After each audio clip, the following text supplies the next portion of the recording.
This episode of the Nerd Corporation podcast may contain spoilers and explicit language. Listener discretion is advised. We are the Nerd Corporation.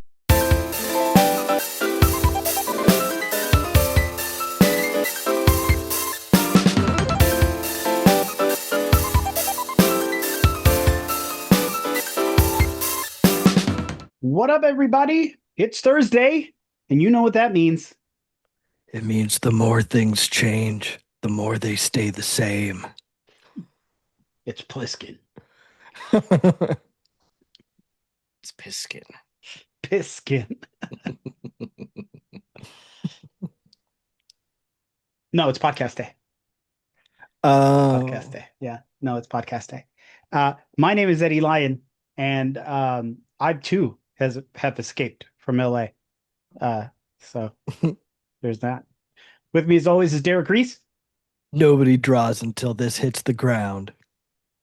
And then you don't follow the rules. Well, I mean, what good would he be if he followed the rules? Right. And Nick Lewis. Call me Snake. Snake! Dun, dun, dun, dun, dun, dun. Cole couldn't be with us today. He's got a case of the waited too long mud butt. And we are the Nerd Corporation. Welcome to episode 233. This movie was trash. Escape from L.A. We're going to talk you some nerd news and then do our review on 1996's Escape from L.A. with Kurt Russell. So first, let's get on with the nerd news. Yeah, I'm sure I mentioned this, but Disney had created that partnership with the BBC to co-produce Doctor Who, right? Right. That is now over. Oh, why? Yeah. Well, I mean, I don't know. I think it was just a thing where it was just like an experiment and they went, well, that didn't really pan out the way we wanted it to. Damn. So, yeah, so that is now over. It will not return for season 3, at least not on Disney Plus. And they will be having a Christmas special airing at the beginning of 2026, but that will just air on BBC. So, okay. Yeah, that is it. Crazy. Yeah, which, I don't know. I'm fine with it. Like, whatever. Right.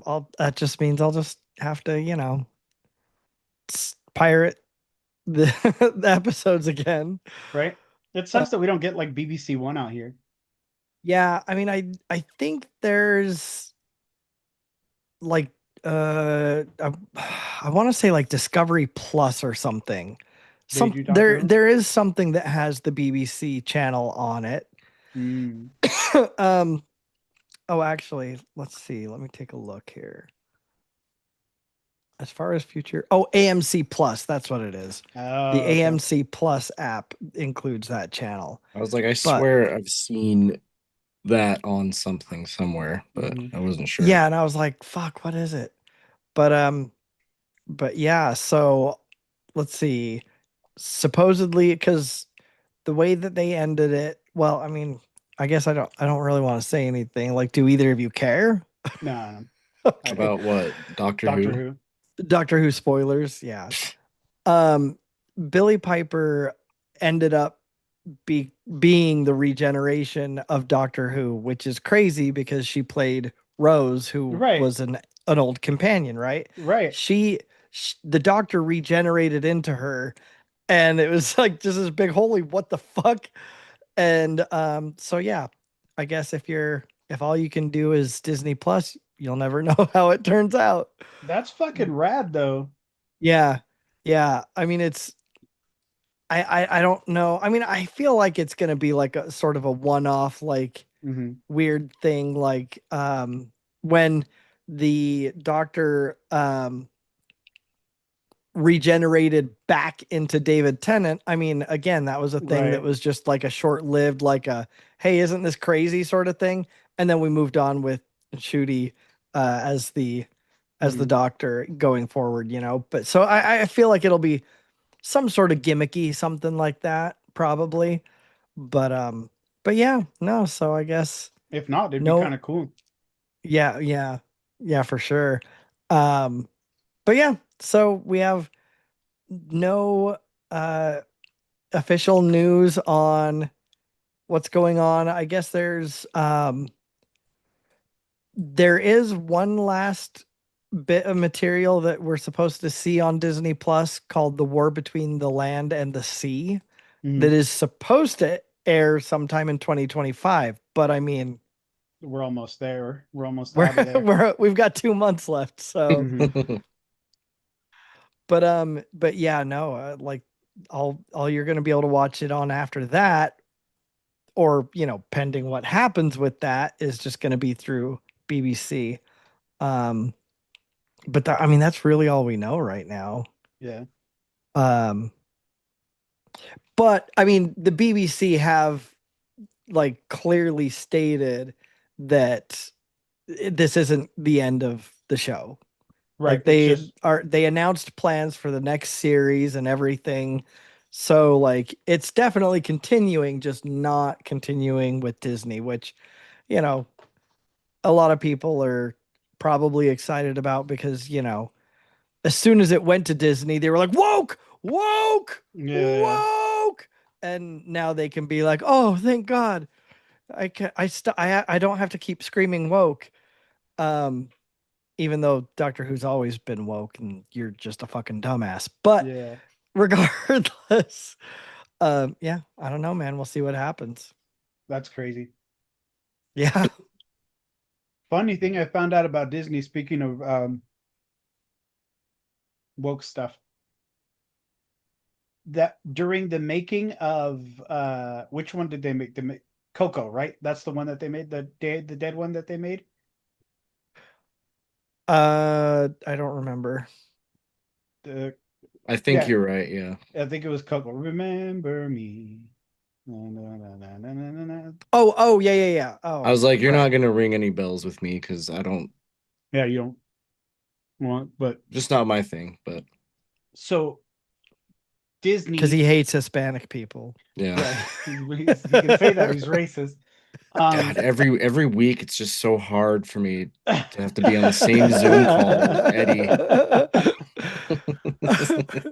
um, they tried to trademark Day of the Dead. They, What the fuck? yeah, they That's like, like Nintendo trying to trademark the what did they try and trademark recently? It was like Wasn't it something to do with Pal World? the capturing of like having entities fight for you, like oh, with really? Pokemon or Oh, something like, and it's wow. like, Like a um, champion system or something? we've been doing that since Final Fantasy VII. Like, Mhm. Yeah. go fuck yourselves. That's so funny. But yeah, they apparently during the making of Coco, they tried to trademark Dia de los Muertos. That's incredible. Like it was something to the effect of, like, I'm paraphrasing, but it was like it came down to like even the information of how to celebrate Day of the Dead was going to be part of their like trademark stuff. Yikes. Yeah. Yeah, no. Jesus Christ. Yeah. Fuck off, Disney. Yeah, Um that's wild. so Saturday night's main event came and went. Yeah, buddy. Derek. Oh, you got the cool one too. I like that shirt. I did. Yeah, I was surprised they had it. Like, because I went and got in line after the the show was over. Hmm. Because I was like, oh, people will be trying to get out. No, dude, it was just as long. But I stood in line, Jeez. because I wanted to get. I mean, on SmackDown, I bought the Halloween Cody Rhodes shirt and the CM Punk shirt, Oh, nice. and then I was like, oh fuck, dude, they have the exclusive shirts. I got to get one of those. So I ended up getting one of these, but yeah, That's cool, man. Yeah, no, I Yeah. Derek, I know you got that shit hella spoiled for you. Yeah, I like I swear to God, I can't imagine it was more than 2 minutes after the match completed. Oh, I saw it. I Dude. saw 3, 4 articles. It fucking immediately. CM Punk wins, and I was like, you motherfucking bastards! Every fucking one of you. They didn't give a fuck, dude. No, I mean, I'm so used to getting spoiled on stuff by Nick, like accidentally, that like it was really funny. He was the last fucking person I saw post about it. I was like, oh, weird. I bet it was my Instagram post that also went to Facebook, probably. When where it's yeah, I like don't we had know. 2 title changes and blah blah blah. I don't know, but Yeah, dude, that sucks, man, because it was something really cool to see. I I mean, I'll honestly, still have to watch it. yeah. We're heading into spoilers for people who haven't seen it yet, but it's Thursday, so you know. Uh, but CM Punk won the I don't want to hear any other spoilers. right. We're So not. Yeah, I won't. let me know if you go into other ones. Yeah, no. We'll stay away from the other ones. The most important one Okay. was the most important one was CM Punk winning the world title. It was him and Jey Uso, and they had a banger, man. They had oh a banger of a match. So the way that I had fantasy booked it was that Jey Uso was gonna win, and he was going to turn on Jimmy that night. Like Jimmy was gonna come out, they were gonna fucking celebrate, and then he would have fucking super kicked Jimmy and been like, "Fuck you, I earned this on my own," you know. I mean, that's kind of what he already did like the whole time, though. Yeah. So and that leads me to this little piece where if you look at his Instagram post, the night of the show, it's a black and white post, and it says "Y'all win" with the middle finger emoji. yeah, I was thinking like prime time to turn heel. Yeah. So he'll Well, probably yeah. I mean, especially just with the like, I don't even want to say heat because that's character stuff. Like, and it's Mhm. not like people just don't want Jay to win. Well, Like, right, dude. I love Jey Uso. I think the Yeet shit is funny. I think it's great. I I yeah, I am behind Jey Uso 100%, but he's getting stale. He's getting mad stale, and he needs to switch it up. For He needs, me, for me, yeah. it's the fact that he already had a run recently. yeah, Like, this year.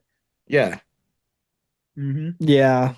I mean, the and way they you took it know off him how was kind of dumb, but Yeah, true. we've been clamoring for CM Punk to win, and Oh the yeah, one time that we thought he won it, it was just instantly taken away from him, dude. Like, yeah. which was also annoying as fuck.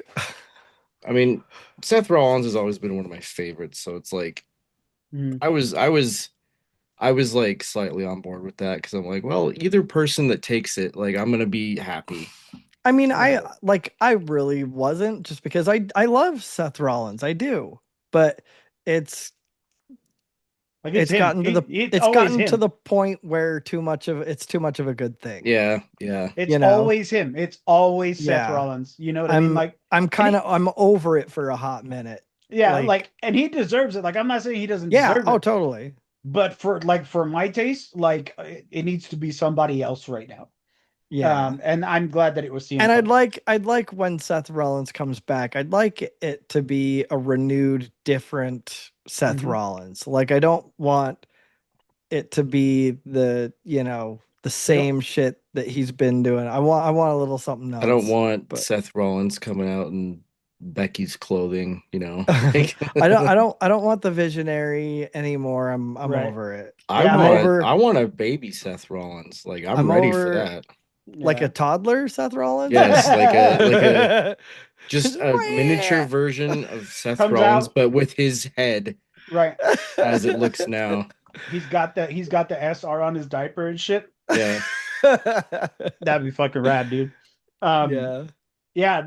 No, I agree with you. Like, I think that architect persona is a little played out, and he needs to come back with something new. He doesn't need to come back as a Far Cry villain. Yeah. Yeah. We don't need the savior of the masses. We don't need Right, any of right. that dumb shit. I'm glad. Um I'm glad that it was Punk, but I wish they would have done it at Survivor Series. I wish that if they were going to do this championship match, they would have done it at Survivor Series, not at the Saturday night's main event.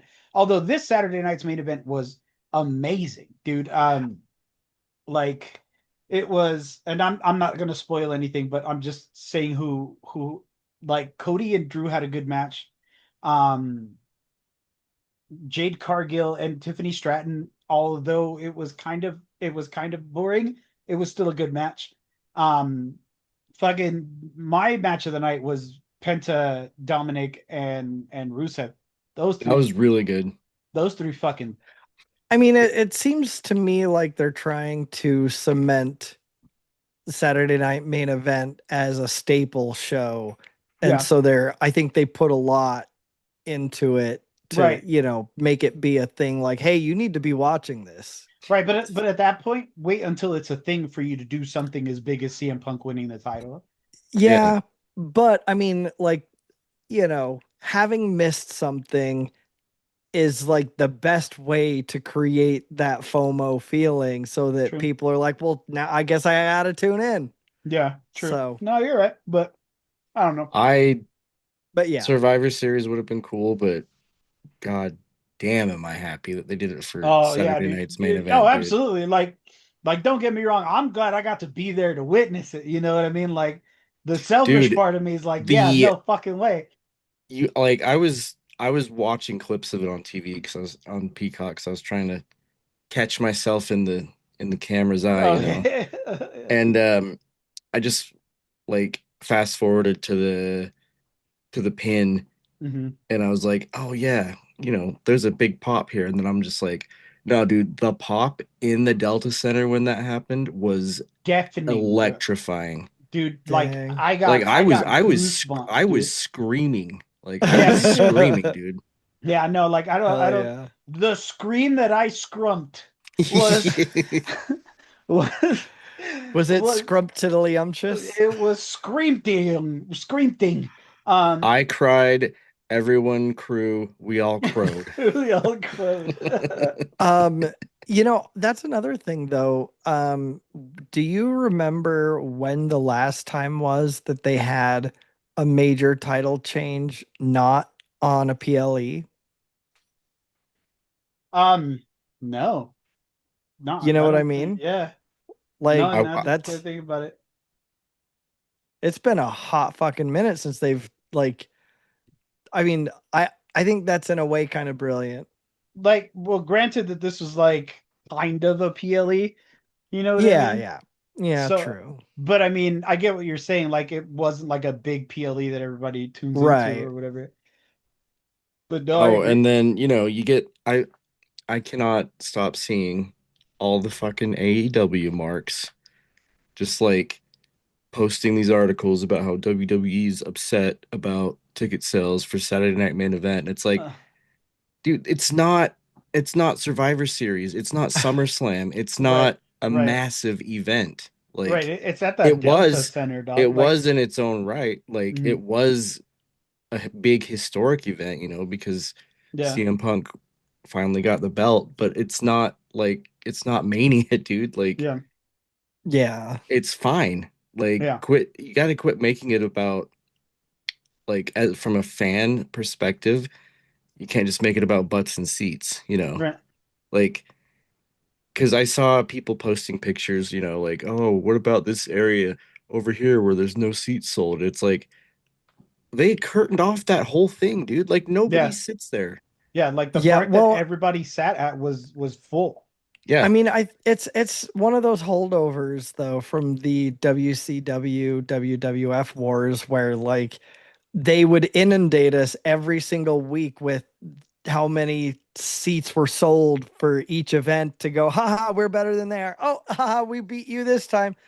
And like so now it's just fucking ingrained, Like Yeah, it's that's the true. most important thing to think about. Like, Yeah.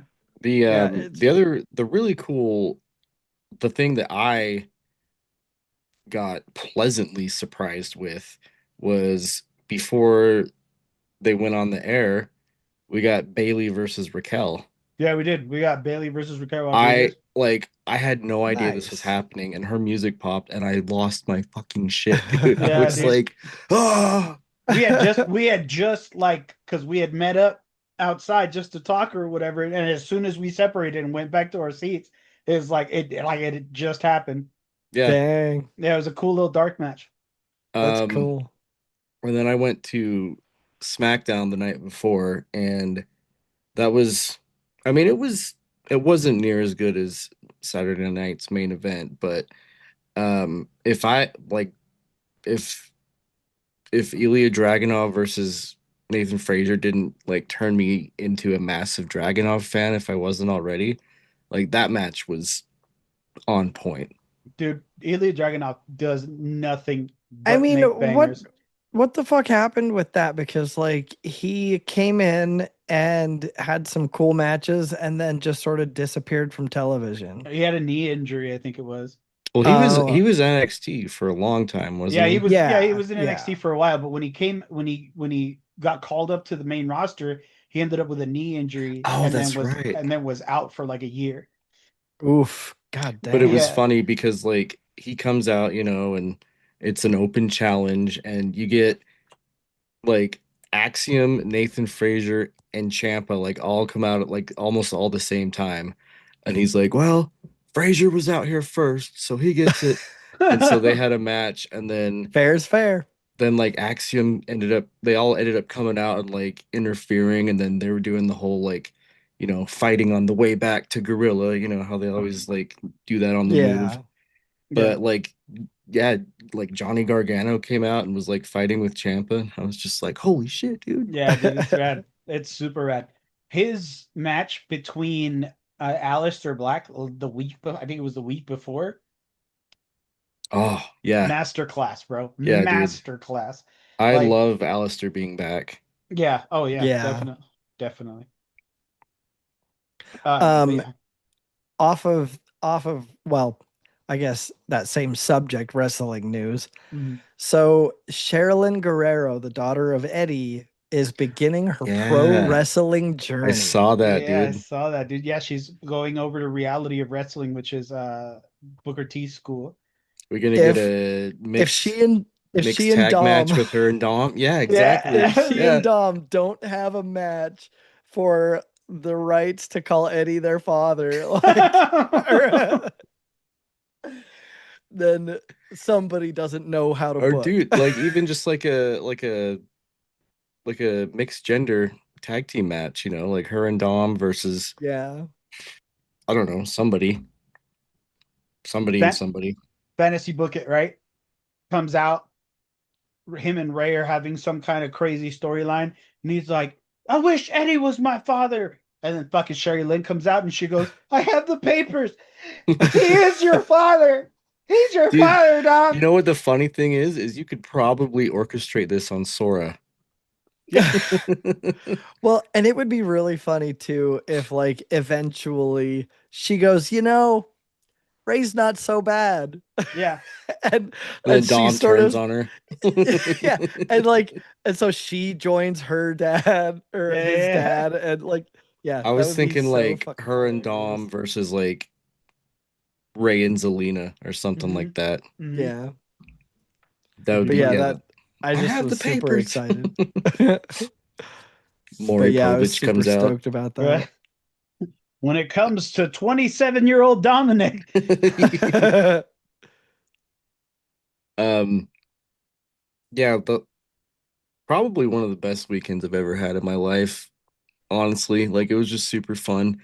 And then like because Saturday night's main event was started at like 4:30, it got over at like I don't know, I got back to my room at like 8 or something like yeah, dude, it that. was like 7:30 that everything Yeah, was and over, and I was already on my way home. I don't know what else to do. Like I thought about going to that sports bar that's like right next to Oh yeah, Delta yeah, Center, and then I was like looking at movies. So I walked down to the Gateway and I caught a showing of Begonia. yeah, yeah, with Emma Stone, right? Yeah, so holy shit, dude. So this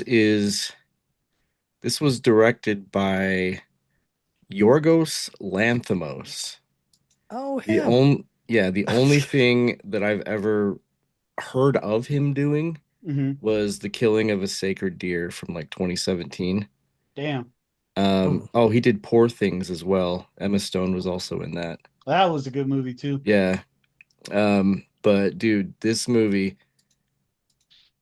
I mean, as soon as the credits rolled and I saw produced by Ari Aster, I was like, oh yeah, dude. Immediately, like, I don't know, man. The plot, I won't spoil anything because I am urging everyone that watches this to go Yeah, see this fucking I want to movie. see this movie, yeah. But basically, so two Hollywood, what am I trying to say here? Two conspiracy theorist obsessed people, and it's Jesse Plemons and his cousin. Like they kidnap a high-powered CEO of a major company, and they're convinced that she is an alien intent on destroying the planet Earth. Yeah. And it's just Yeah, like, that old what? chestnut. Like they Yeah. do. And like they don't allude to any of that in the beginning of the movie. Like you have zero idea. And then like once they kidnap her and everything like that, like that's when it all kind of gets put out on the table. And she's just like, what the fuck are these guys talking about, dude? It's just, oh, Playing dude. dumb. Playing dumb. She I knows. mean, Jesse Plemons in this movie, dude, was insane. Like, That's dope. you just know him as Todd from Breaking Bad, and you're like, oh Right. fuck that guy. He shot a kid or whatever. Right, But right. yeah, dude, this movie was so Stavi's in it. Oh, really? Yeah, Stavi? Stavi's in it, dude. Does he have all his fingers? Huh? Are you not talking? Okay, never mind. You must be Different. talking about a different Stavi. I'm talking about Stavros. Oh, see, Stavros Halkias. I was thinking of Stavi from oh shit, what's that? Oh, that sounds What's so familiar that now. movie with the dude from Jackass where he fixes the Special Olympics? The Ringer? Yeah. Oh yeah, yeah, yeah, yeah, yeah. Stavi is the maintenance guy. Oh, Got all his yeah. fingers. No, dude, but When yeah, the fuck did Stavros. we get ice cream? What the fuck? When You the picked fuck my did we get CD up ice in cream? broad daylight and you scratched it. Yeah, he plays Stavros plays a cop who like used to babysit Jesse Plemons' character. So like he Oh. knows him from like 20 years ago or whatever. And it's funny because he's a cop, but like his mannerisms are just like, I'm sorry, dude. Like he like talks like Stavros, like Mhm. if Stavros was a cop. And it's Right. it's great. It's man, there's a lot that I could say that would spoil it, but I'm trying to not say anything too much, but Right. Don't. Yeah, it's definitely. it's so good. It's got like those little elements of like dark comedy in it. Hmm. Like there are some of those. There are some really good, really, really good shots. Um, it's not a spoiler, but I just want to talk about one shot that I thought was really cool. So, um, he's coming downstairs, and Emma Stone, like is in the basement, where they've got her, and she asks him a question, but like the camera shot is like behind the stairs, and it's just like the slit in between the two stairs is just That's her good. eyes. I like that. Oh, dude, this movie is a this movie's a whirlwind, and just go see it. Like that's all I can say. It was so goddamn good. Oh yeah. That's all I've got. I don't have anything else. So, The only thing I have other than that is like it's more of a rumor uh deal, but this is from Gamer Official, and it says new details suggest Blue Point Games is developing a third-person melee action game, and fans think it could be tied to God of War. mm, Mm. Yeah, so here's this is what they say has been reported. The studio's last project was supposedly reportedly a canceled God of War online title set in Greece. They could be reusing assets from that project for a full remake of the original God of War. And earlier rumors also mentioned a potential remaster of God of War 1 through 3.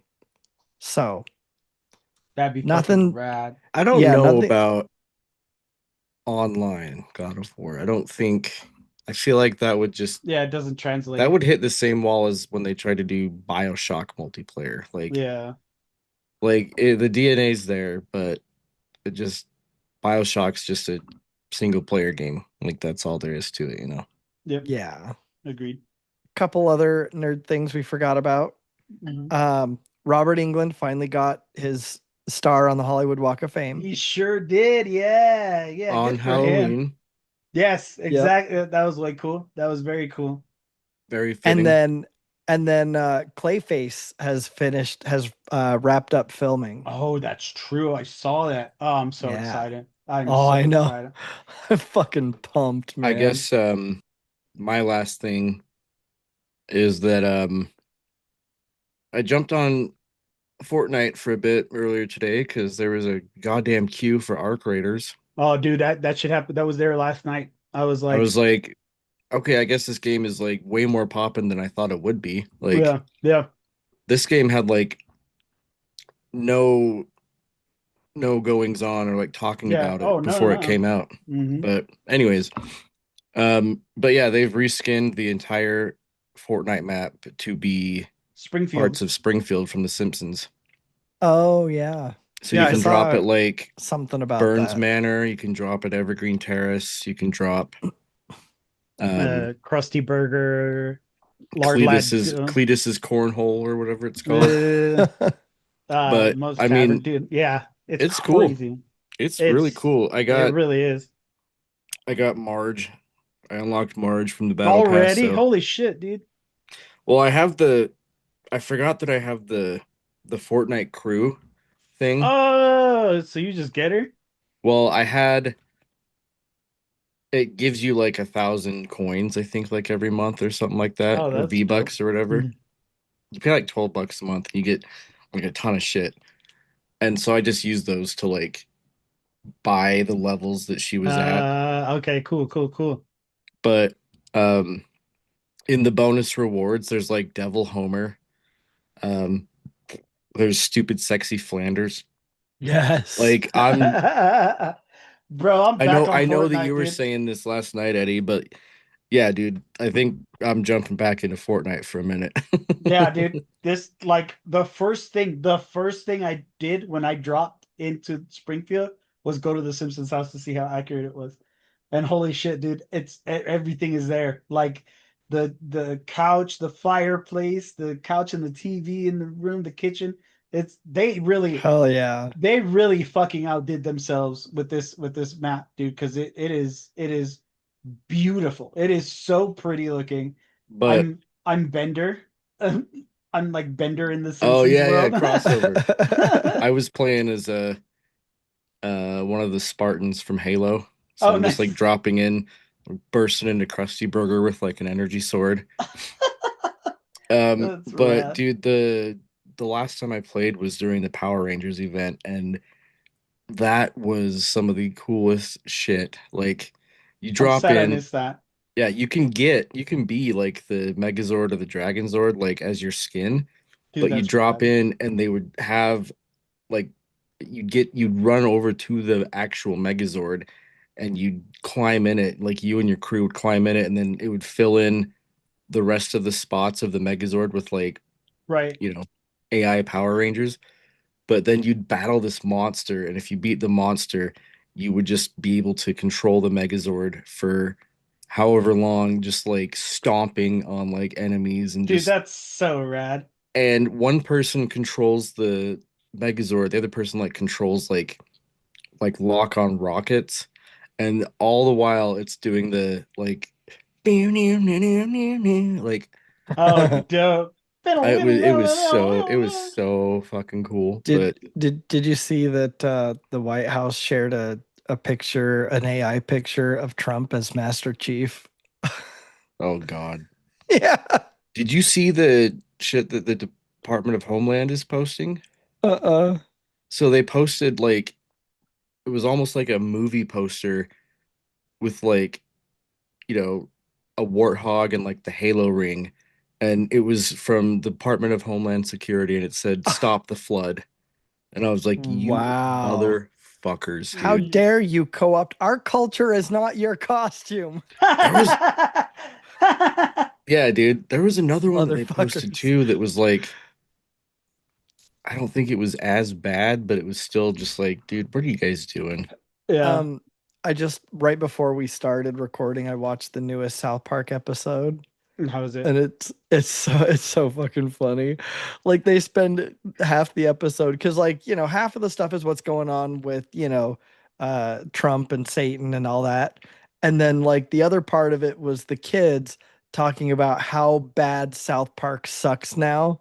It's so fucking funny. Dude, okay, It's so great. there's more that they've been posting. So there's the other one where it's Mel Gibson from The Patriot like holding the flag and it's Oh like send them God. back.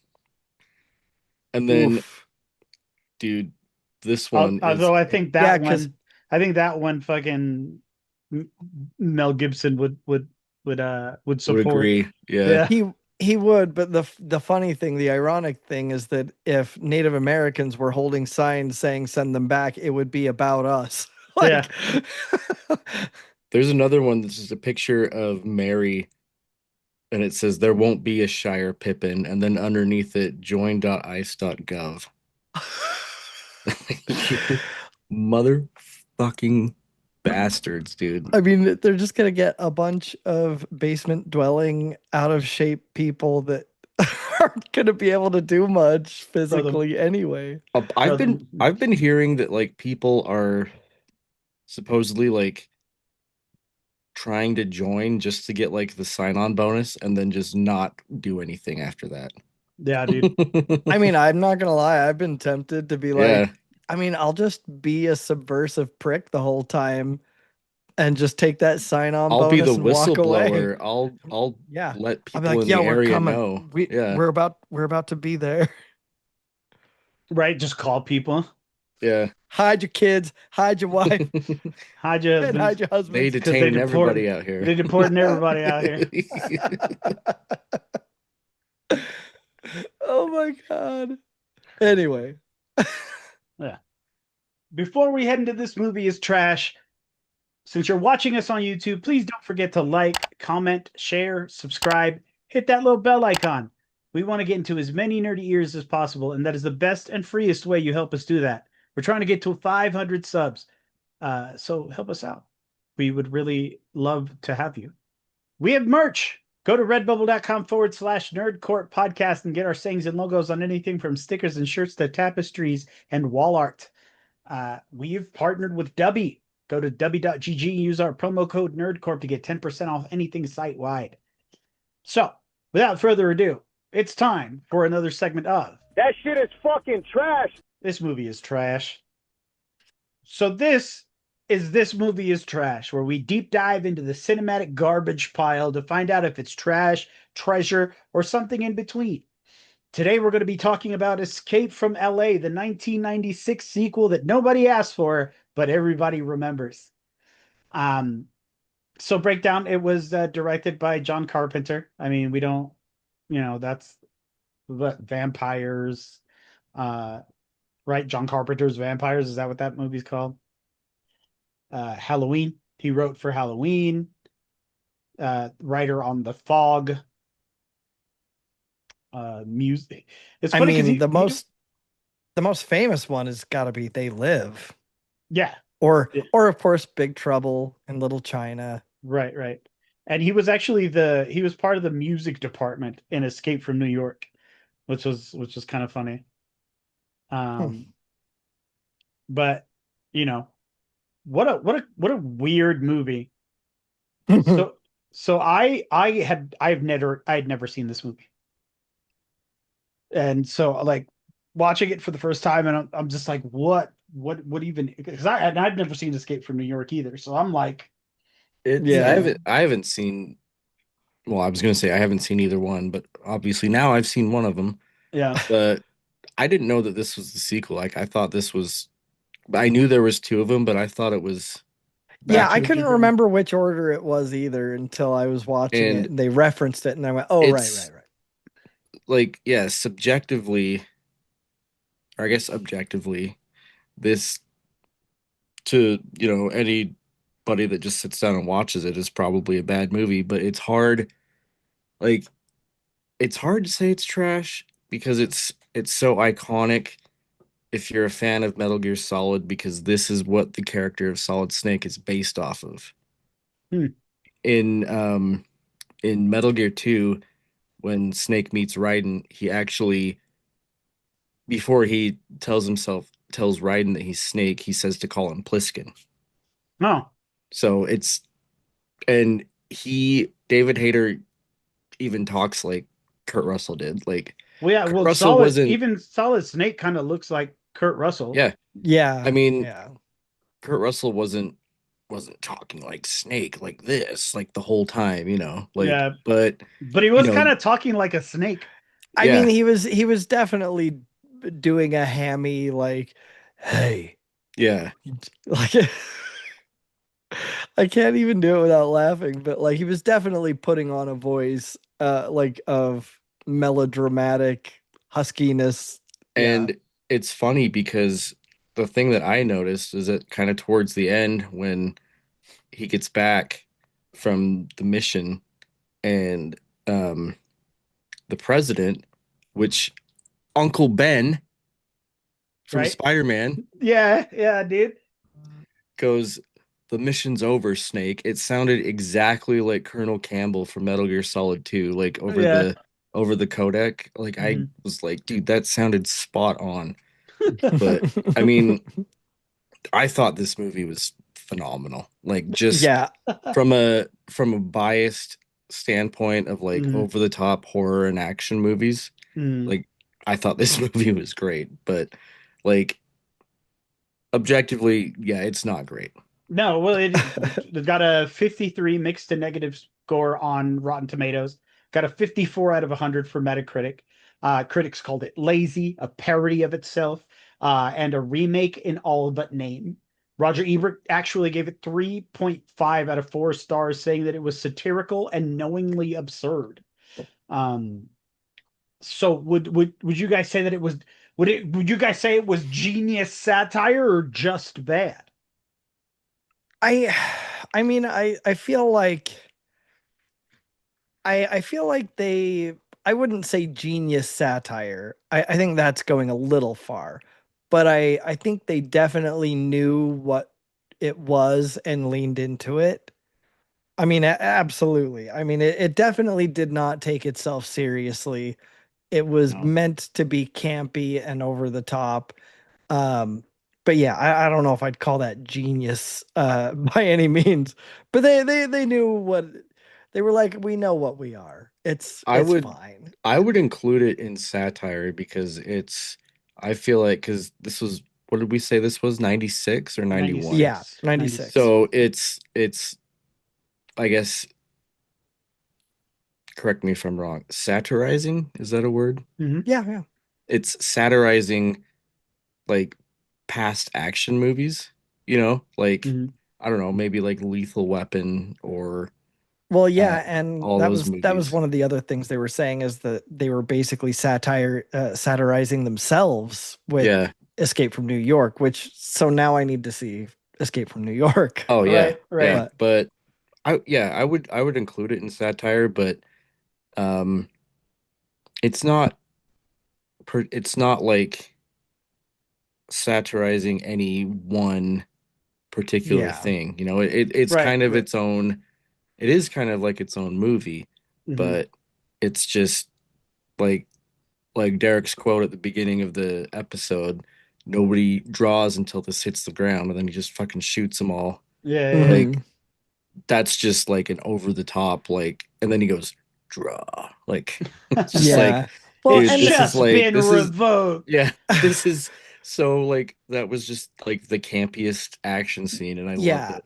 Well, and I mean, just going back to his voice and the fact that we've seen Kurt Russell in other movies. I mean, even in Big Trouble in Little China, which is also over the top, ridiculous, and campy, but he acts like a normal person. Like, it's still, hammy, but he has normal use of his vocal range, I guess. Yeah, like So clearly this is, intentional if you look and at him meant to be bad.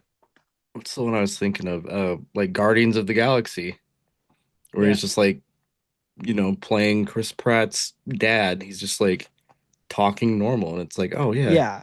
he So doesn't it's always sound like that. yeah, they're clearly doing this on purpose. I don't Yeah. know if I would call it genius satire. I mean, it's pretty low-hanging fruit, but like it's definitely But satire. I had known that this is the character that or this is the movie that Kojima based Solid Snake off of. But Mhm. like seeing the movie and knowing what I know about like the Metal Gear Solid series, I was like, I knew he was basing off this movie, but the resemblance is like uncanny. Yeah, dude, like Like, it is like legit Solid Snake. yeah, it's crazy how like I Surprised knew somebody didn't about get it, sued. but I mean, I'm sure that he had some sort of like blessing or go ahead, from Oh, yeah, must have. John Carpenter or somebody was like, yeah, this is like, he didn't just like Weird Al Gangster's Paradise it and just like Right, right. his people said, "Oh yeah, it's fine, go ahead," and then it really wasn't. Yeah, Right. true. That's funny. Well, with that, we can get into the cast, right? Yeah. We have uh Kurt Russell, right? Man, it needs very little introduction. Escape from New York is Snake Plissken. John Ruth in the Hateful Eight. McCready in the Thing. You know, this guy's been everyone and everything uh in the movies.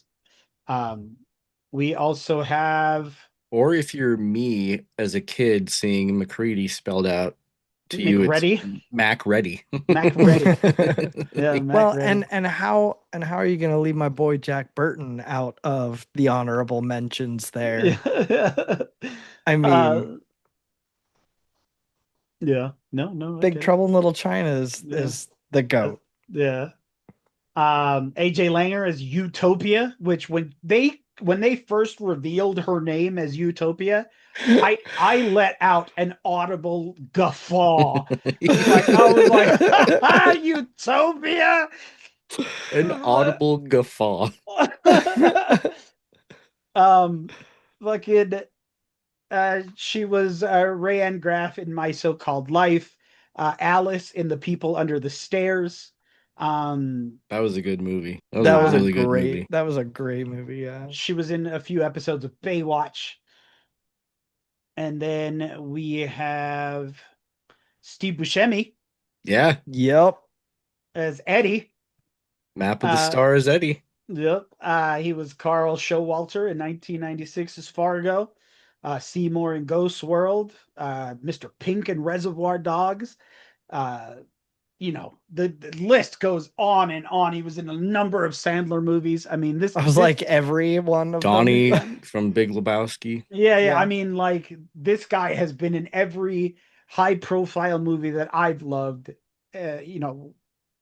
Con Air. He wasn't he in Con Air also? I Probably. think so. I think so. He was like the weirdo, like the It was weird, the child speaking of molester. Sandler movies, he was Yeah. the guy that shoots what's his name in the butt at the end of Billy Madison. Oh yeah.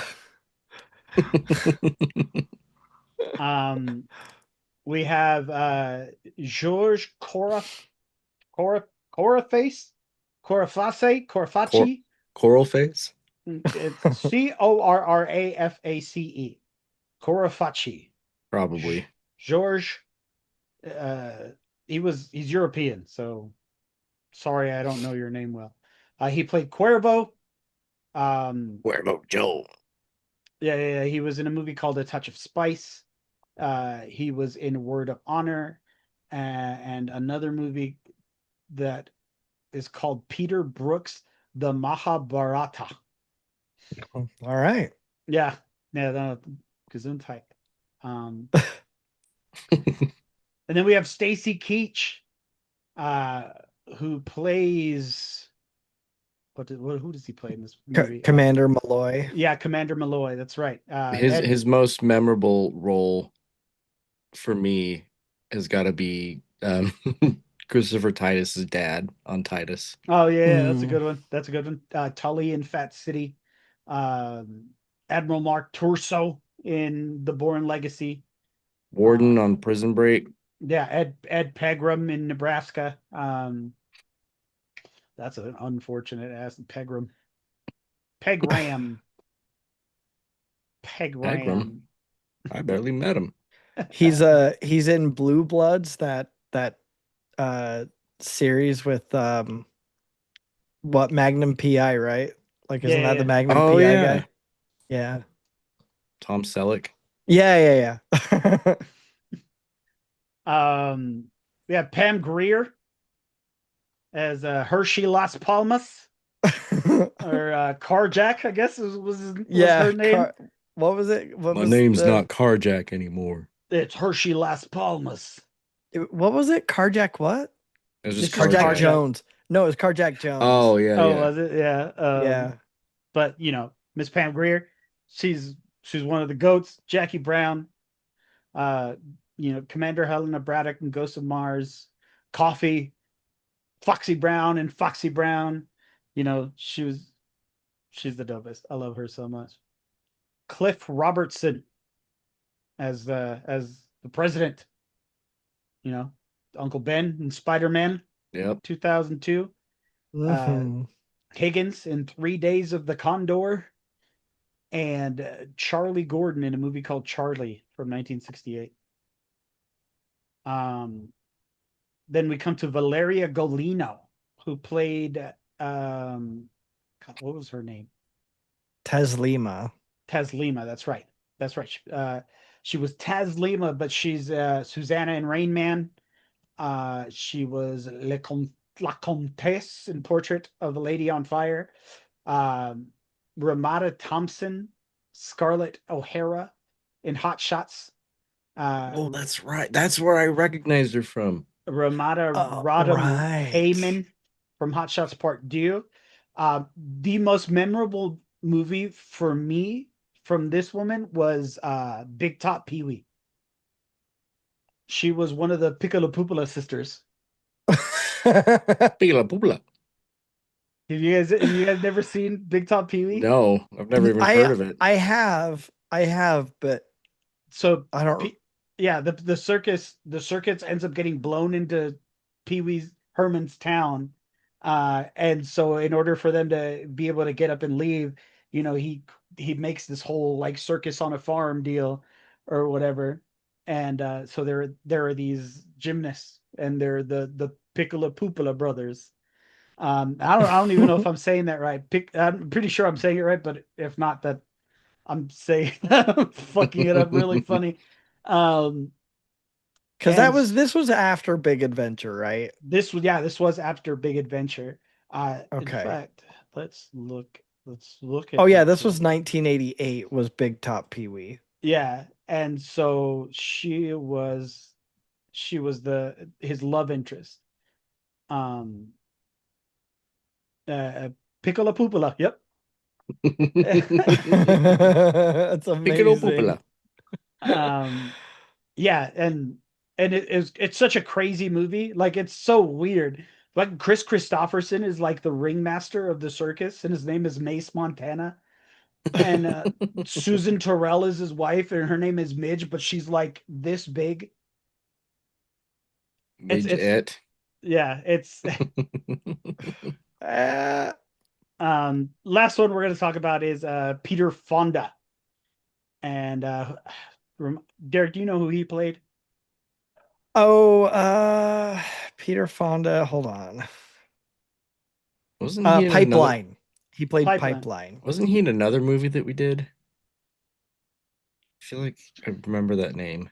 Yeah, I think so. I can't remember. I mean, Peter Fonda's a big Big Yeah, actor. he's a big time actor. But he was Wyatt in Easy Rider, uh, Byron McElroy in 310 to Yuma, Yulee Jackson in Yulee's Gold, Damian Blade in Wild Hogs. I mean, this cast was stacked before we knew, Yeah. what this cast I mean, was. I do want to give one honorable mention though. Bruce Campbell as the Surgeon General. Yes. Yeah, Yes. You can't forget. You can't leave out old Brucey. yeah, dude, that one was a good one. I did like that one. I'm I mean, this movie is such a fucking fever dream, I think. Like there is so much going on, yet so little to like think about as far as what's going on. And I really like enjoyed it. I did enjoy it, but I feel like 12-year-old me would have ate this shit up. Oh yeah. You know Yeah. what I mean? Like, as far as a movie for me to critique at this moment, I know this movie was trash, or whatever. So I mean, I guess it fits that category, because to me, like, I wouldn't watch this movie again. Like, I wouldn't be like, oh, let's pop Escape from L.A. in, Yeah, it's uh not something you'd sit and crave and go, God, it's time to rewatch yeah, like, Escape from L.A. it's not gonna be on my yearly rewatch list. That's not gonna fit itself into the Well, this rotation. this begs the question, like, Escape from New York must actually be good then. Like, Yeah, maybe. oh dude, some of the CGI in this movie, holy fucking Fuck, shit. dude, that surfing scene, I could not stop Oh Dude, laughing. my dude, God. And when what he's did that in have the to do when with he's in the anything? submarine and he like passes over Universal Studios, I was like, dude, like where's the happy place? It's in Anaheim. Like, oh, you Yeah, did, like, Ryan? they this was definitely one of those things where they just wanted to cameo as much fucking LA shit as Yeah. possible. Yeah. The Beverly Hills Hotel, and fucking like this movie is very weird. Very, very weird. And like that's like the best thing I could say about it. Um but like I said, 12-year-old me would have eaten this movie up. Like, I would have been like, oh, like if I would have seen it back in the 90s, dude, I'd have been like, oh, bro, this movie fucks, like, I'd be like, ain't nobody cooler than Kurt Russell right now. Like, because Yeah. I guess for the 90s, those effects Oh, were pretty good. yeah, absolutely. Like the scene when the satellites come around and start like at Oh the end yeah. when they remove everything, like, that was a pretty cool scene. And that was like, that CGI kind of held up a little. But yeah, no, this movie's something else, man. It's a wild ride. A very, very wild ride. So this is something that another honorable mention, because I saw this name pop up in the credits and I was like, what the fuck? Brecken Meyer Oh no was way. in What this does he movie. play in it? The Where? surfer. Oh, shut up. Yeah. The dude that gives him the surfboard and surfs Yeah. with him. Tsunami. That's Breckenmeyer. But that wasn't Yeah. that Pipeline? I thought that was Peter Fonda. That was Pipeline. That Oh, was was Peter it? Fonda. Well, then, oh, Brecken Meyer is in this movie as credited as surfer. Weird. I mean, maybe he did the stunt work. I don't know. I don't know. Yeah, maybe. I Who don't the fuck fucking. knows? Also, Shelley Desai is in this, and if you've seen It's Always Sunny, you know this man is Frank and Charlie's landlord. Oh, Did you okay. see him? No, I didn't. It's in the Surgeon General scene. Oh, Like, that's it pans crazy. over to him like for a split second, and I was like, "That's Frank's landlord." That's great. Um, yeah, dude. I mean, oh, the hang gliding scene too. Oh my God, the hang gliding scene, like where they're just all so casually like Right. firing fully automatic weapons, like Just as they're the just like, Just the most comically bad green screen there's Dude, ever been. I'm looking at the cast on Google. Jamie Lee Curtis was the narrator. From That's what Escape it from says here. L.A. Female narrator. No, that's interesting. On IMDb, it says the female narrator voice was Kathleen Blanchard. Huh. I don't know, like, I mean, Maynard James Keenan is on here, but obviously it's because they used like Tool in the movie. Yeah, But which was really cool. I was not expecting that. yeah. But yeah, anyways, I was just like, wait a minute, Breckin Meyer? Like, I Did they remember make? watching him in Oh, I Did they remember make watching another him one? Did they in make Rat Race. Wyatt Russell showed up in it as an orphan boy, by the way. Oh, that's funny. Yeah, in an uncredited role. Huh. That's crazy. Anyway, what scene do you guys think was especially stupid? Because I'll tell you mine right now, and it was the basketball scene. Oh yeah. Yep. I mean, yeah. I still have to go with the surfing scene though. I the surfing scene was fine. It was stupid as well. But I think that fucking basketball scene gave me cancer, dog. Like I looked at this and I was like, this motherfucker's playing. It was like 3 minutes of solid footage of Kurt Russell bouncing a ball across the basketball court and doing layups while people yelled a 10-second shot clock. I'm just like, what is this fucking movie, dog? That was so funny. Like this is the weirdest mix of like action and slapstick. I am blown away by this movie. Yeah. I love the scene before Snake has to play and the one guy's like out there and he just misses the shot and like 90 people just like blow him full of lead. Yeah, Well, yeah. that's what one of my favorite things about this movie are, because there are, I want to say, three, maybe more, but bare minimum, there are three scenes where they get a victim in the center with a circle of people around them firing fully automatic weapons, and no one gets hurt except for the person in the middle. Yeah, Even yeah. even when that person in the middle is a hologram. Yeah. No one takes friendly fire at all. Oh, that's true, dude. I didn't even think about that. It's God, so fucking funny. This movie's dumb, bro. Well, That shit and made me laugh. the other thing is like how the holograms can like hand you stuff, but they can't get Yeah. shot. Yeah, that's Yeah. true. Oh, But man. yeah, that shit made me I busted up so hard. Like, how did nobody shoot each other through the Right? hologram? What the fuck? Yeah. No, man. That's pretty fucking crazy. So now we head into our trivia portion of the segment. This is where we go to imdb.com and read off trivia from the movie, what we think about it, and who thumbs it down and thought it wasn't helpful. So this is Kurt Russell's only writing credit. And two people dislike that. They want They him were to like, write more shit. well, they were like, I think that they were thumbs downing that this was the one that was the writing credit. I think they were just like, I would that would not be helpful for me. that's this is your only writing credit, and this will be your last writing credit, Mr. Yeah, Russell. exactly. Good day. And this one is related to that. According to an interview with John Carpenter, Kurt Russell not only came up with, but wrote the entire ending of the movie. Yeah, that tracks.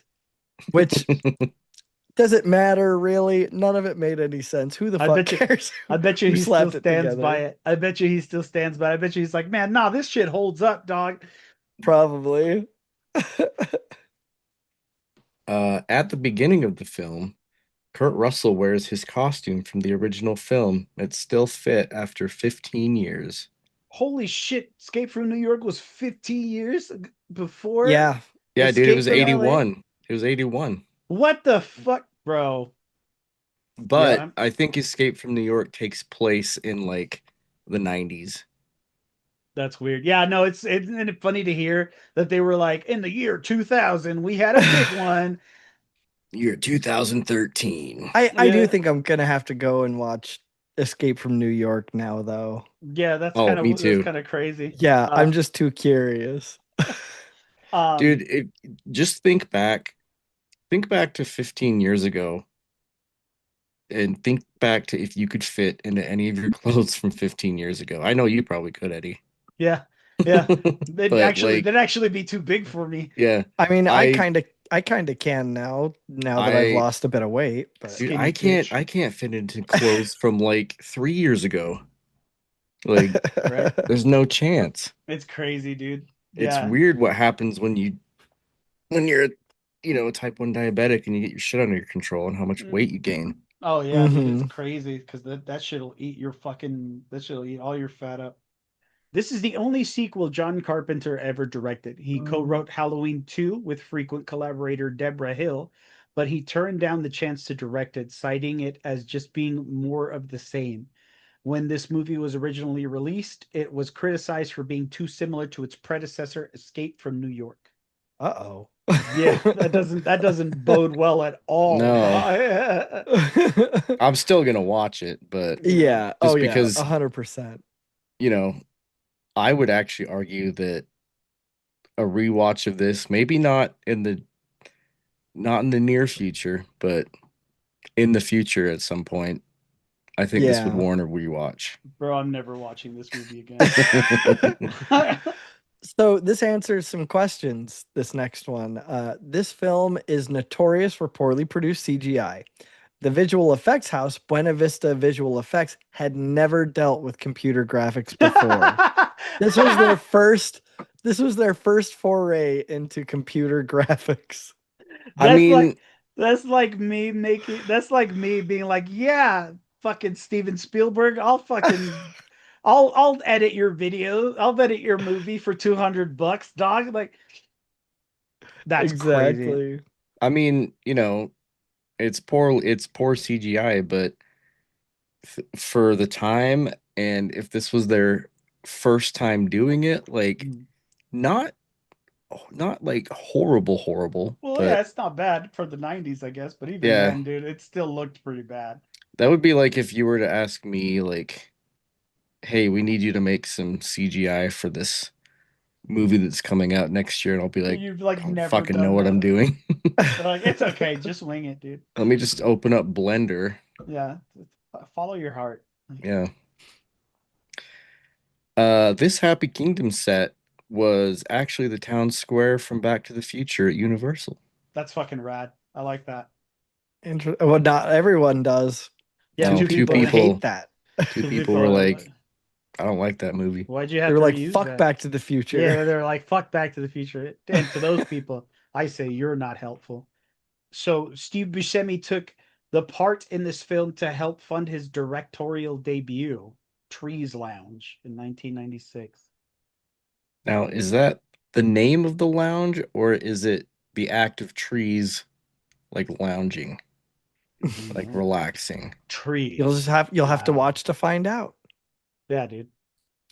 Trees Lounge is a movie starring Carol Kane, Mark Boone Jr., of course, Steve Buscemi, one of the Baldwins, Michael Buscemi, his brother, who looks just like him.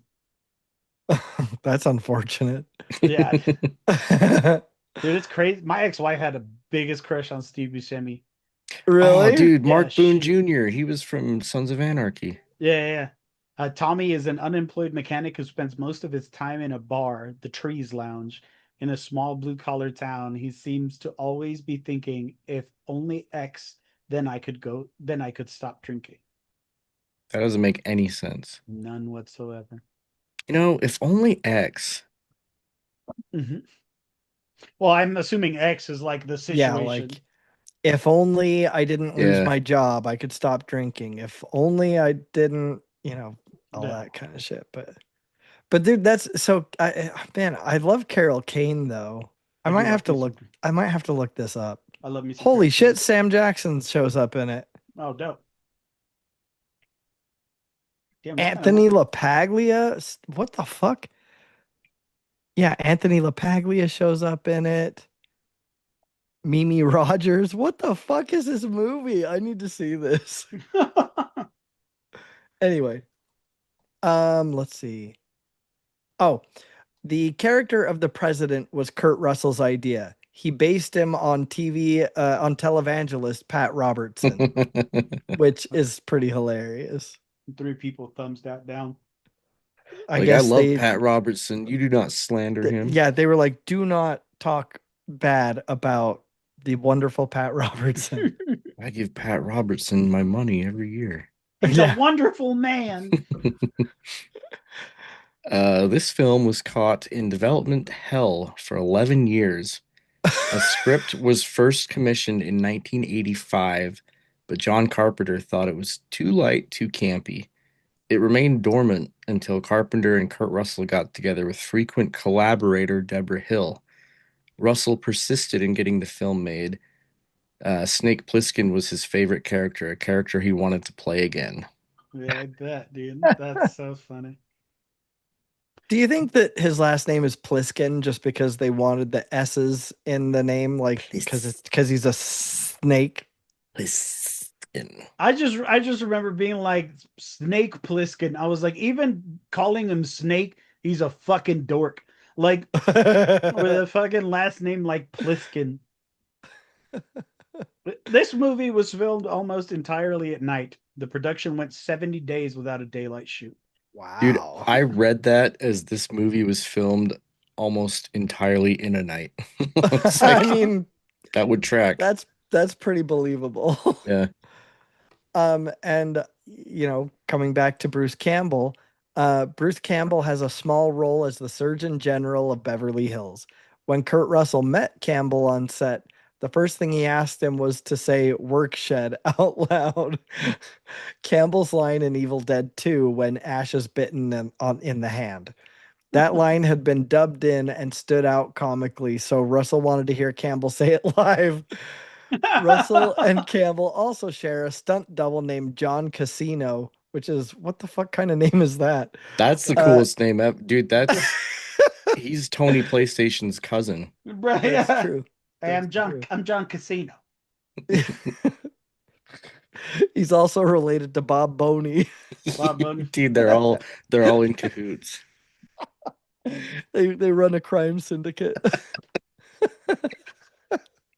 Anyway, so yeah, John Casino had been doubling for both of them for several years before this film, and still does.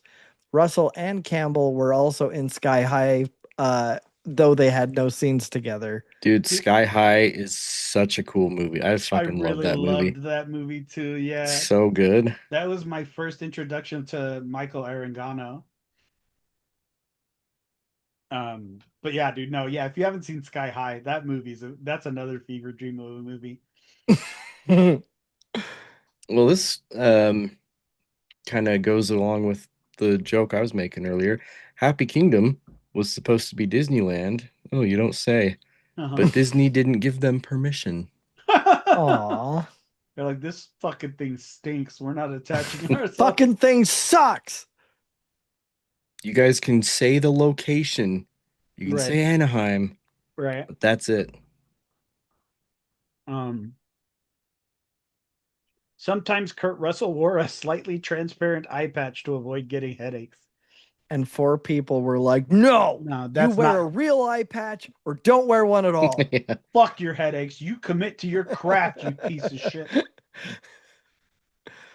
All right, let's see. Let me scroll right. There we go. John Carpenter and Kurt Russell had talked about making another Snake Plissken movie in 1986, and it was a difficult decision for them to make about making a sequel. That I don't like the way that's worded. Mm-hmm. and talked about it for years. And when the Los Angeles earthquake struck on January 17th, 94, they decided to do Escape from L.A., which would be about earthquakes, floods, mudslides, drive-by shootings, and they wanted the darkness of Los Angeles to be in it. And 3 people were like, "Nah, that's stupid." Don't forget about glide by shootings as well. That's true. John Carpenter later reflected, Escape from LA is better than the first movie. 10 times better. It's got more to it. It's more mature. It's got a lot more to it. I think some people didn't like it because they felt like it was a remake and not a sequel.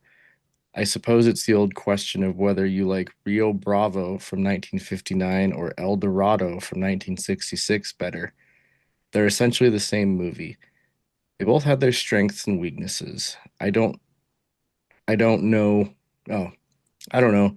You never know why a movie's going to make it or not. People didn't want to see Escape that time, but they really didn't want to see The Thing in 1982. You just wait. You've got to give me a little while. People will say, what was wrong with me? Or it's just terrible, and that's okay. Or you just made a bad movie, dog. Like that. Like, I don't know.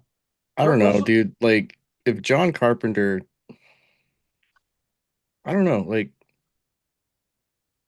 I would imagine New York being a little bit better since this one's catching all the flack. Mhm.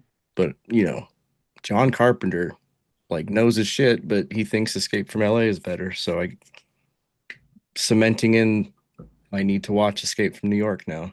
This is Right? this is the guy that made vampires, though. So like, Yeah, but he did The Thing. true. He's a master of horror. He's a master of whores. Of whores. Kurt Russell was 45 when he made this film. He worked out for several months to get back into, quote, Plissken shape. If somebody asked me to get into Plissken shape, I'd be like, go fuck yourself. That sounds really wrong and gross. It sounds like you just want me to eat a bunch of sausage and drink a shit ton of beer. Right? Like, that's not something I want to do. And chain smoke cigarettes. Right? P90X is really Pliskin 90X. Must be. That was a good one. So this is wild as fuck, but references to Snake Plissken and the city of Cleveland are an in-joke. When John Carpenter was writing Escape from New York, a friend knew a guy from Cleveland named Snake Plissken. It inspired the name for his film's male lead. Which, fucking what? Snake Plissken was a real person? So there was an actual Snake Plissken in the world. Apparently. I mean, that's got to be a nickname, right? Like, yeah. There's no way that there was a grown. I don't know if they're still alive. I don't know if there was a grown man out there named Snake Plissken. Yeah. There's no way that it's Plisken because you say Pliskin in your head and you just think of one S. You know what I'm saying? Mm-hmm. Like you don't think Pliskin, you just think Pliskin. That makes sense to me. I don't know. Kurt Russell was paid $10 million more than the entire budget of Escape from New York from '81. That's crazy. That's fucking wild. It's like, you're paying me $10 million. I'm gonna do whatever I want with this fucking movie. Yeah. John Carpenter's Ghost of Mars was originally intended to be a third Snake Plissken film entitled Escape from Mars. Wow. Oh, dude, I would have seen that so fast. But when Escape from L.A. did not do well at the box office, the screenplay was rewritten and the character of Desolation Williams took Plisken's place as the lead. Desolation Williams. Desolation Williams. All Is that right. another member of the crime syndicate? Yeah. It's gotta be. Him and Pestilence Jones. Like, fuck, what are these names, dog? Like, fucking wild. All right. A scene from the film was played in open court during a 2001 murder trial. Wayne Montano, or Montanio, I don't know. I assume Montano, I don't know. Who briefly appeared in the film, was on trial for the 97 murder of his younger brother. An eyewitness placing Wayne at the scene of the crime identified him via playback of the scene. What the hell, dude? What? And 4 people did not like that. How can you not like that? That's incredible. That is beyond remarkable. But this movie was a notorious failure on release, making around $25 million, which is just half of its budget at the US box office. Many reviews criticized the film for being too violent or for being too similar to the original film. Well, which trips me the fuck out. Why wouldn't you want something that was close enough to the original film? Like, I mean, look at all the Mummy movies. Look at all the Jurassic movies. Well, and that's what's wild is like it only earned back half its budget, right? So 25 million. And then almost half of that was Kurt Russell's payout. Yeah. Like, holy shit, that's true. That's fucking wild. That is true. Holy shit. Like, even without paying Kurt Russell a dime, they still would have done shit. Yeah. Yeah. That's crazy. This is the 5th and as of 2024 final collaboration between Kurt Russell and John Carpenter. They had previously worked together on 1979's Elvis, 1981's Escape from New York, 1982's The Thing, and 1986's Big Trouble in Little China. The GOAT. And 4 people did not like them. Yeah, well, fuck them. They were like, fuck Big Trouble in Little China talk. I guess. So apparently, I mean, I'm assuming in Escape from New York, Donald Pleasance was the president, and he did not reprise his role as the president due to his declining health. He died in 1995 during filming, and Cliff Robertson replaced him. And 7 people were like, nah, I don't like that, bro. They should have brought that motherfucker back from the dead. Bring that motherfucker. Weekend at Bernie's this shit. Yeah, bro. Dude. I mean, this movie already sucks. Might as well just fucking pretend. Well, and that's what's wild is that, like, because Donald Pleasance, I mean, he was in the original Halloween movies, right? Yeah. Yeah, he was the investigator. Right. Like, because I never really watched the Halloween series growing up. Like, yeah, I never really got into it, but I mean, I definitely remember Donald Pleasance from Mystery Science Theater. I fucking love he was in a bunch the of old stinkers. Halloween movies. Dude, Donald Pleasance was in a bunch of fucking terrible movies. Just bad movies. Yeah. Like, holy fuck, dude. There are some amazing Mystery Science Theater entries with Donald Pleasance playing. And the ones that they have him, that they show that Mystery Science Theater did, he's always a villain. And like, it's so hard to take him seriously as these villains because they're super over the top. Like, where he's trying to be like really dastardly and yet like he's also supposed to be like intimidating and macho somehow. And it just doesn't fucking work. That's awesome. It's amazing.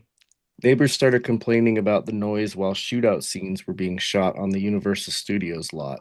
To compromise, John Carpenter agreed not to fire any guns after midnight. That's just a funny phrase.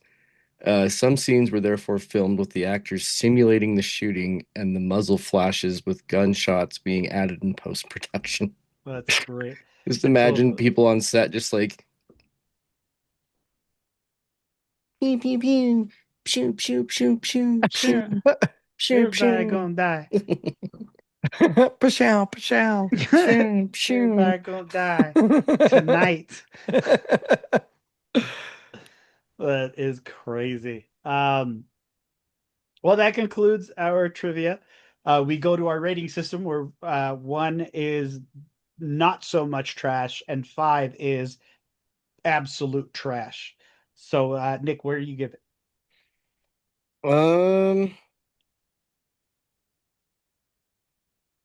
I mean, like I said before, I am kind of biased to like really campy, over the top, ridiculous action movies. Um, if you've ever seen the movie Shoot 'Em Up with I almost said Clive Barker because we're talking about horror.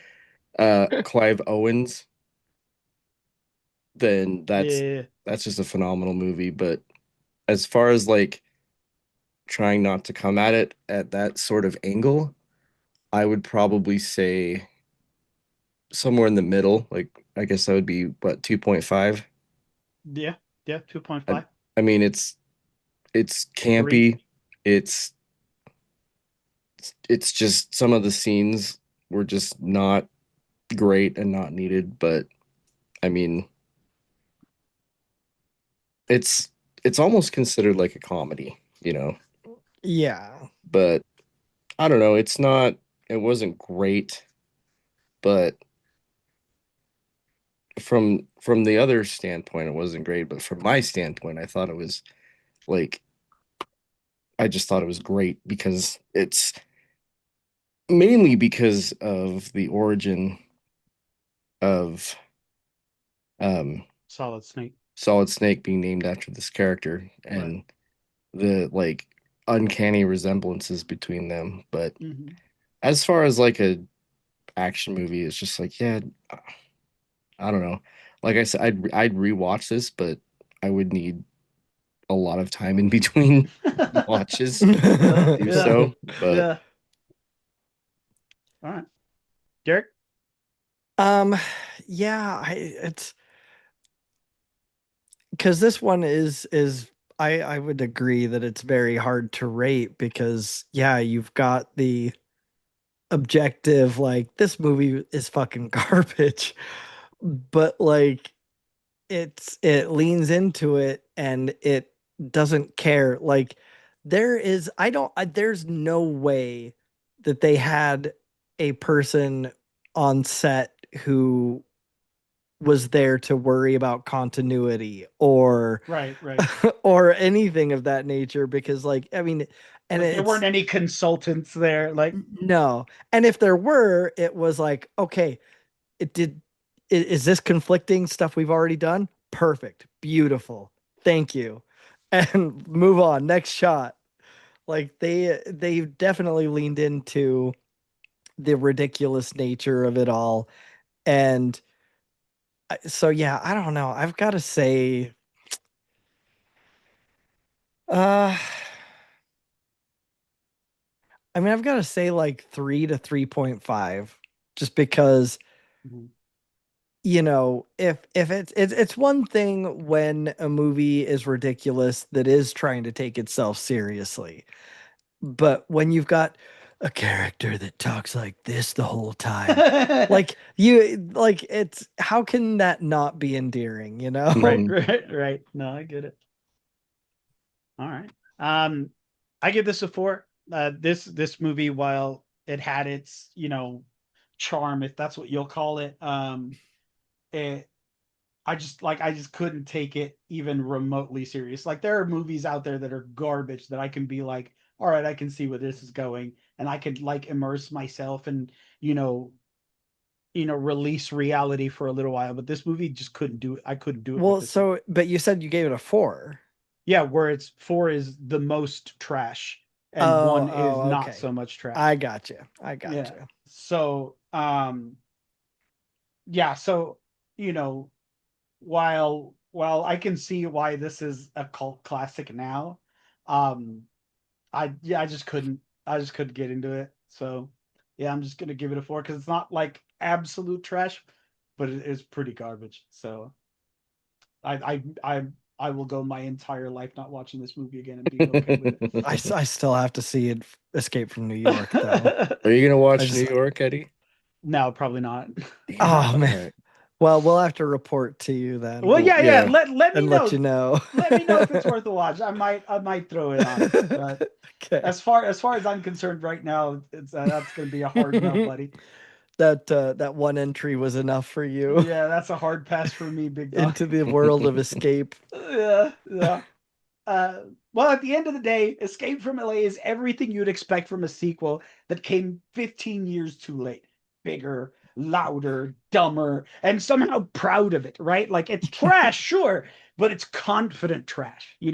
Between Kurt Russell's eye patch swagger, Carpenter's self-serious social satire, and some of the worst CGI ever burned out to film, this movie earns its place in, I think, our garbage Hall of Fame. So whether you think it's misunderstood genius or just a glorious mess, one thing's for certain: Snake Plissken will always escape, even if it's from common sense. And that concludes our episode. We hope you enjoyed it. Let us know what you think in the comments. Do you love Escape from LA? Do you hate it? Do you think the way we do? Talk to us. We'd love to interact with you. As always, you can follow us on social media. On Facebook at the Nerd Corporation, a podcast. On Blue Sky and Instagram at Nerd Court Podcast. Or you can find us on TikTok at Nerd Court Podcast. And since you're watching us on YouTube, please don't forget to like, comment, share, subscribe, hit that bell icon. We want to get into as many nerdy ears as possible, and that is the best and freest way you help us do that. Help us get to 500. We will love you for it. So, from all of us here and not here at the Nerd Corporation, we thank you. We love you. And keep it nerdy, y'all. Bye. Bye. Peace.